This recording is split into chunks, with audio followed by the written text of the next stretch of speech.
मांग की लोच 5 प्रकार के होते हैं। फर्स्ट, पूर्ण बेरोजगार मांग की लोच। सेकेंड, बेरोजगार मांग की लोच। थर्ड, लोचदार इकाई लोचदार या बेरोजगार मांग की लोच। फोर्थ, लोचदार मांग की लोच। पूर्ण लोचदार मांग की लोच। पूर्ण बेरोजगार मांग की लोच को इलास्टिसिटी इक्वल टू 0 के द्वारा दर्शाते हैं। बेरोजगार मांग की लोच पीडी लेस देन 1 के द्वारा दर्शाते हैं। इकाई लोचदार 1, लोचदार मांग की लोच greater than 1, less than 1, greater than 1 और पूर्ण लोचदार मांग की लोच पीडी इक्वल टू अनंत इंफिनिटी द्वारा दर्शाते हैं। अब हम लोग इसका डिटेल देख लेते हैं।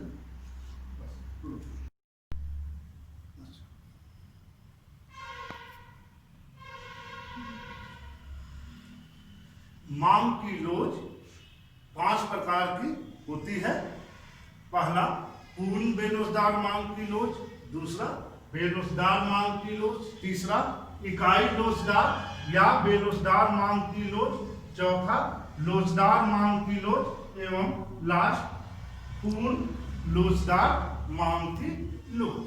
पूर्ण बेरोजगार मांग की लोच किसे कहते हैं?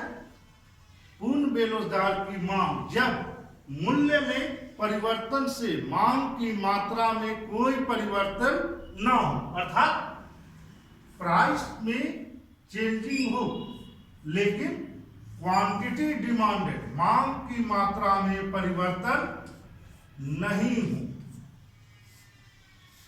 पूर्ण बेरोजगार मांग की लोच कहलाता है। मूल्य में परिवर्तन हो लेकिन मांग की मात्रा में परिवर्तन न हो, पूर्ण बेरोजगार मांग की लोच कहते हैं। इसे हम लोग निम्न रेखा चित्र से आसानी से समझ सकते हैं। मान लिया कोई वस्तु है जिसे हम लोग एक वस्तु की मांग तो एक्स एक्सिस पर एवं उसके मूल्य को वाई एक्सिस पर दर्शाते हैं। डी मांग वक्र है। P1 मूल्य है। डायग्राम से स्पष्ट है कि P मूल्य पर मांग डी वक्र पर OX वस्तु की मांग हो रही है। मूल्य P से बढ़कर P1 हो जाने पर भी वस्तु की मांग OX ही है। क्लियर है? प्राइस में परिवर्तन आपका कितना हो रहा है? P1 और डिमांड OX स्थिर है। डिमांड स्थिर है और मूल्य में परिवर्तन हो रहा है। जब मांग स्थिर हो एवं मूल्य में परिवर्तन हो, पूर्ण बेरोजगार मांग की लोच कहलाता है। बेरोजगार मांग की लोच किसे कहते हैं? जब मूल्य में परिवर्तन के अनुरूप मांग की मात्रा में कम परिवर्तन, मूल्य में परिवर्तन अधिक हो और मांग में परिवर्तन कम हो, बेरोजगार मांग की लोच कहते हैं। इसे हम निम्न रेखा चित्र से आसानी से समझ सकते हैं।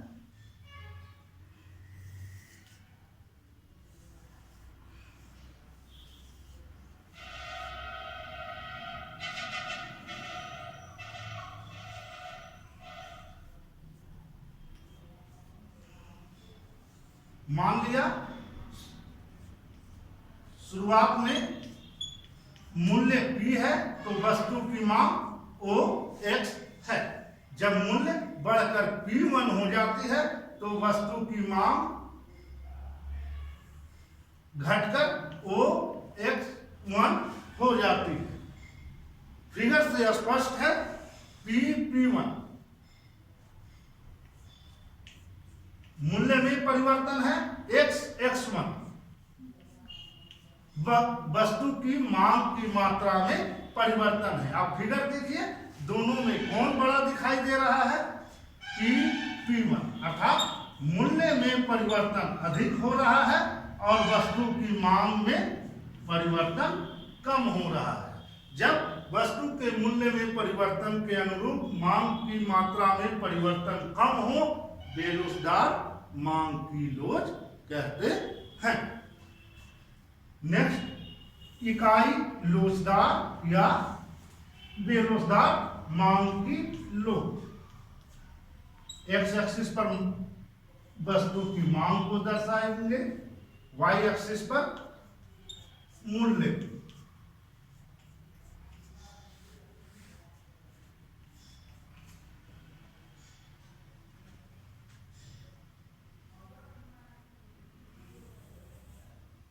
जब मूल्य में परिवर्तन के ठीक सापेक्षिक अनुपात में मांग की मात्रा में परिवर्तन होती है, इकाई लोचदार या बेरोजगार मांग की लोच कहते हैं।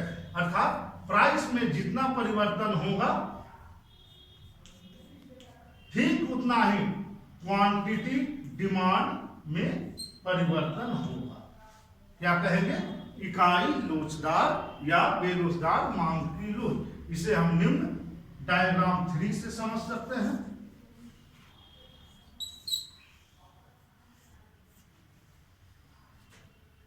मान लिया शुरुआत में मूल्य P है तो मांग X।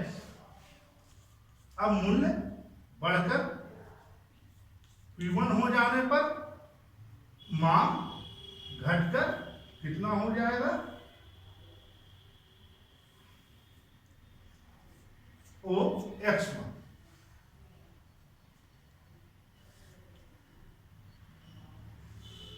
यहां आप देखिएगा P1 बराबर X1,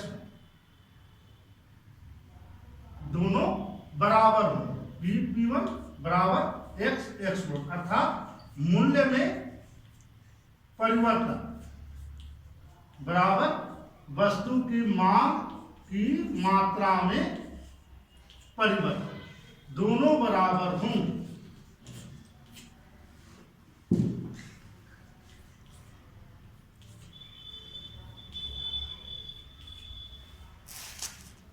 जब मूल्य में परिवर्तन के ठीक अनुपात में मांग की मात्रा में परिवर्तन होता है, इकाई लोचदार या बेरोजगार मांग की लोच कहते हैं।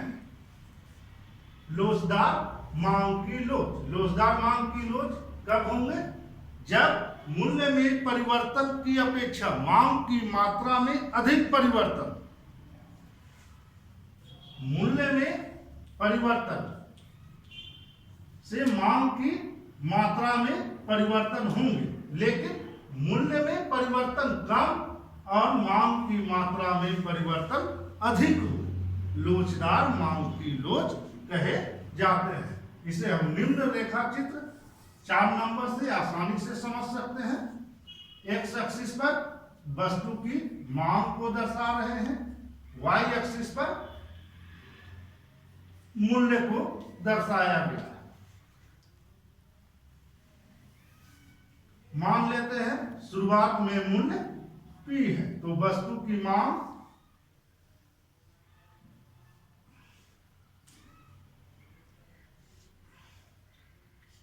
OX है, मूल्य में वृद्धि हो जाए, P1 हो जाए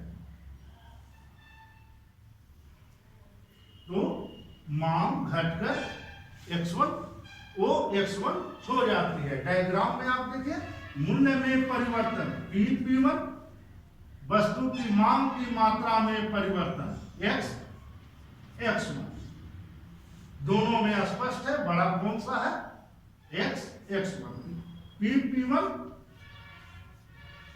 मूल्य में परिवर्तन, X1 मांग की मात्रा में परिवर्तन अधिक है। जब मूल्य में परिवर्तन की अपेक्षा मांग की मात्रा में अधिक परिवर्तन हो क्या कहलाता है? लोचदार मांग की लोच। अब हम लोग अंतिम देखते हैं, लास्ट, पूर्ण लोचदार मांग की लोच।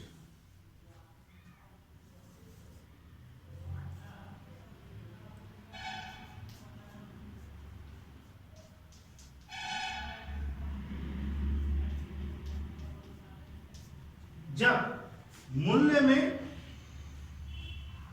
परिवर्तन हो तो पूरी मांग, मूल्य में अल्प परिवर्तन से पूरी मांग परिवर्तित हो जाए, पूर्ण लोचदार मांग कहते हैं। अर्थात मूल्य में कोई परिवर्तन ना हो और मांग में अनंत परिवर्तन हो, क्या कहलाते हैं? पूर्ण लोचदार मांग की लोच। यहां थोड़ा सा समझिएगा आप लोग, पूर्ण बेरोजगार। पूर्ण बेरोजगार में क्या होते हैं? मांग की मात्रा में कोई परिवर्तन नहीं होती है और इसमें मूल्य में आप देखिएगा, मूल्य क्या है? स्थिर है। इस मूल्य पर आप वस्तु की जितनी मात्रा चाहे, अनंत मात्रा आप क्रय कर सकते हैं और क्वांटिटी में परिवर्तन होगा, क्या कहलाएंगे? पूर्ण लोचदार मांग की लोच। जब मूल्य में अल्प परिवर्तन से मांग की मात्रा में अनंत परिवर्तन हो, पूर्ण लोचदार मांग की लोच कहते हैं। ठीक है।